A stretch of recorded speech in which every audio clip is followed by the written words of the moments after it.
Everyone and welcome back to our channel. आज के इस वीडियो में हम बात करने वाले हैं कि अगर आपको थ्योरी सब्जेक्ट में ज़्यादा स्कोर करना है तो आप कैसे कर सकते हो। अब ये जो सारी टिप्स मैं आपको आज बताने वाली हूँ, this is purely based on the answer sheets that are checked by ICSI itself.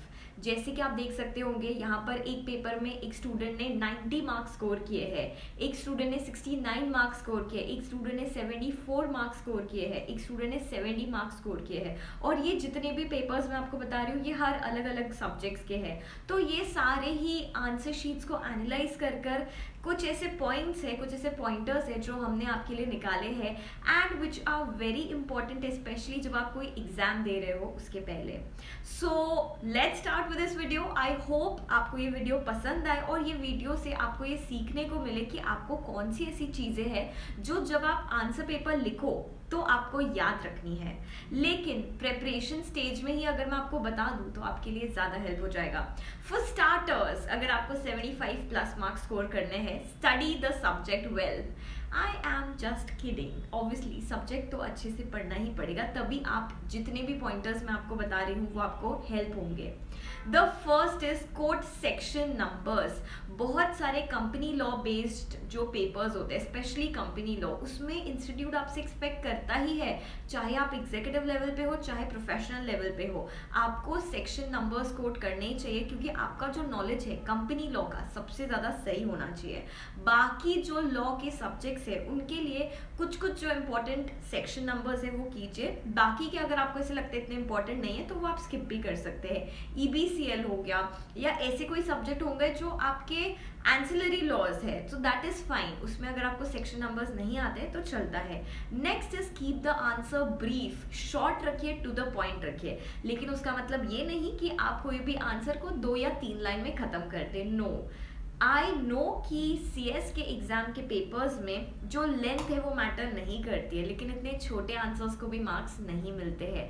So make it a point कि आपके जो आंसर्स की लेंथ हो वो एटलीस्ट 3-4 पेज जितनी हो ही, सो दैट इसमें आपका कंटेंट आ जाए। अब यहाँ आपने 4-4 पेजेस के आंसर नहीं लिखना है, ये तो मुझे आपको बताने की भी जरूरत नहीं है। Next point is underline what's valuable to the exam checker. जो आपको ऐसे लगता है कि एग्जाम चेकर को लगेगा कि हाँ ये पॉइंट उसने मिस नहीं करना चाहिए, जो अपने आंसर पेपर उसमें जो अपन ने लिखा है उसमें से, तो आप उसको अंडरलाइन कर सकते हैं, सो दैट जो एग्जाम चेकर जब पेपर आपका चेक करेगा तो उनका ध्यान वो वाले पॉइंट पे जाए। Next is give a conclusion. जितने भी आपके आंसर्स है, हर आंसर में एक कंक्लूजन जरूरी होता है और एक लाइन छोड़ के आप वो कंक्लूजन लिख सकते हैं। यूजुअली बहुत सारे ऐसे क्वेश्चंस भी होते हैं कि ये बताइए कि इज दिस स्टेटमेंट करेक्ट और इनकरेक्ट, तो ये आपने लास्ट में लिखना है, कंक्लूजन में लिखना है that yes the statement is correct या hence this the statement is right, the statement is true.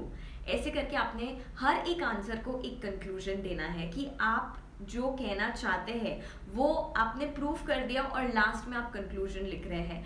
And last is right all relevant points. Suppose आपको ऐसा कोई टॉपिक दिया है, से एंटी कॉम्पिटिटिव अग्रीमेंट्स, तो जितने भी आपको रेलेवेंट पॉइंट्स लगते हैं एंटी कॉम्पिटिटिव अग्रीमेंट्स के ऊपर, वो सारी आपने लिस्ट डाउन करना है।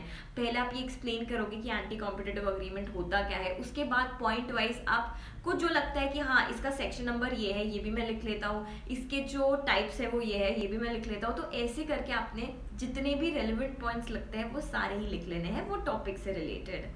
And a few more points जो कि एग्जाम पेपर जब आप लिखो तब रेलेवेंट है, वो ये है कि आपको हमेशा सीक्वेंस फॉलो करना चाहिए। जब भी आप आपका आंसर पेपर लिख रहे हो तो always make it a point कि आप फॉलो करो जो सीक्वेंस है। सपोज मैं क्वेश्चन नंबर 4 से मेरा पेपर चालू कर रही हूँ, तो क्वेश्चन 4 का A, क्वेश्चन 4 का B, क्वेश्चन 4 का C, क्वेश्चन 4 का D, ऐसे करके आपने सीक्वेंस को फॉलो करना है। And start fresh question from fresh page. हर एक नया क्वेश्चन एक नए पेज से शुरुआत करनी चाहिए।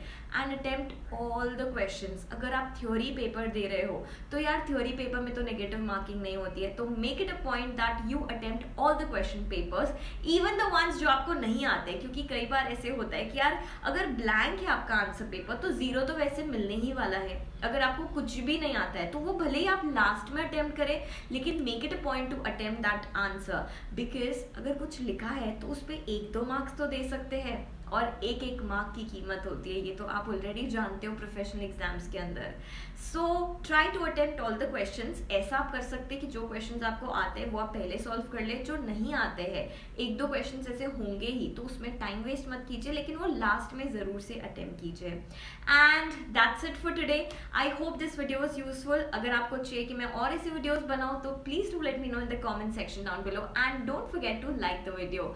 बाय बाय, टेक केयर, आउट जो, all the best for your preparations.